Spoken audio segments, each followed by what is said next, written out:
Hello, Legal Shield family. This is your servant CEO, Jeff Bell, giving a little cubby love before we go into 5 Minutes Strong.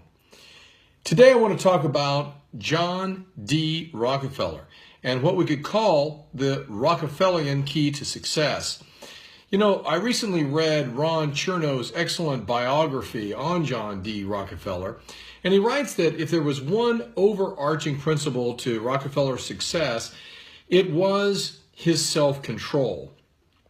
And it is contained within the maxim, quote, "I would rather be my own tyrant than have someone else tyrannize me."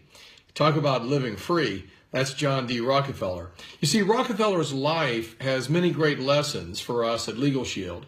His most striking quality was self-control and what we might call even self-discipline.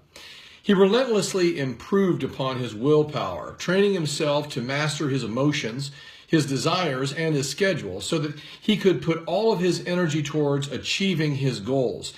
He set big goals for himself, obviously. He was a robber baron, an incredibly wealthy philanthropist and corporate executive. But then when he set those goals, he attacked them with a disciplined workaday ethic. Rockefeller understood that if you wish to be your own boss, you have to know how to boss yourself. So let's talk about 6 principles of success learned from John D. Rockefeller. Number 1, practice relentless persistence. You see, John Rockefeller was born in a clapboard house in New York City in 1839. His mother was a solid religious woman, and his father, quite frankly, William Avery Rockefeller, was a snake oil salesman. So he wasn't born wealthy. He was also not a good student, but he was known by his friends and his classmates to work hard at everything that he did. He prospected for a job relentlessly when he was still in high school, and he finally found one, even though times were tough, and it was as a bookkeeper. And it, quite frankly, was the springboard that would move him from this improbable climb from bookkeeper to corporate titan. Lesson number 2, cultivate unassailable poise and reserve. John D. Rockefeller had a very deep reserve, and he also held others accountable. He adopted a different leadership style than what was generally stereotypical of a corporate tycoon. He was not loud, he was not blustering, he wasn't table pounding, but rather he had a very strong but quiet authority. As a young man, he struggled to control his temper, but over time he learned to control himself and to focus his energies. He was extremely composed in crisis. Number 3, lesson is to check your ego. Quote, "Only fools get swelled up for money," end quote. That's from John D. Rockefeller. Rockefeller keenly understood that the power and wealth could also lead to hubris, and he intentionally trained himself to try and not be guided by his ego. Clearly for him, membership in a faith community aided him in keeping a level head. Number 4, to get wealthy, have a purpose beyond wanting to get wealthy. Quote, "I know of nothing more despicable and pathetic than a man who devotes all of his hours of the waking day to making money for money's sake," end quote. John D. Rockefeller. At Legal Shield, we call this our why.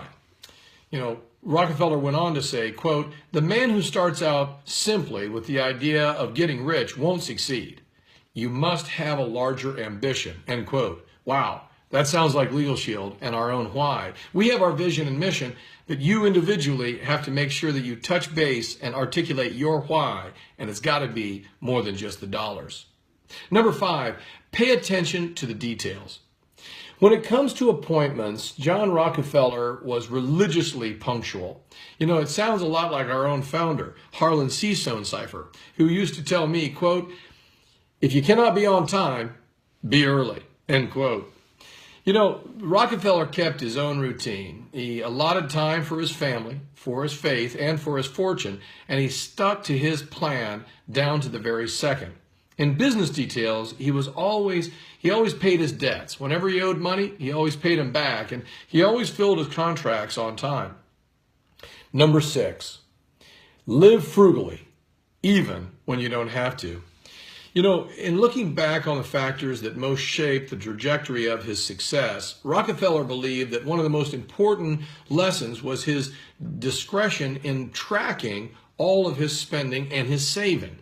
You see, it's kind of like a goal. If you don't write it down, it doesn't really exist. And if you talk about having a budget, it doesn't exist unless it's written down. Rockefeller tracked all of his spending and all of his savings and kept a ledger for each. Rockefeller kept up his thrifty habits throughout his life, not just when he was young and upcoming and still struggling to make it, but even after he had made tremendous amounts of money, he would actually save the paper and string from packages that would arrive in the mail. He would wear out his suits until they were threadbare, and he'd go through the house at night and he'd turn off gas lamps that had been left on. The Rockefellers were eager to pass on their frugal ways as well to their 4 children because they were understandably worried that they might grow up to become spoiled adults. In a way, Rockefeller's frugality wasn't about money at all, but rather it was a way to exercise the muscle that had generated his success in the first place and continue to really hold it all together, and that was self-mastery. So a quick review. Number 1, Rockefeller said, practice relentless persistence. Number 2, cultivate an unassailable poise and reserve. Number 3, check your ego. Number 4, to get wealthy, have a purpose beyond just wanting to get wealthy. Number 5, pay attention to the details. And number 6, live frugally. That's 5 Minutes Strong. My name is Jeff Bell, and I am just getting started. And we are Legal Shield, and the best is yet to come.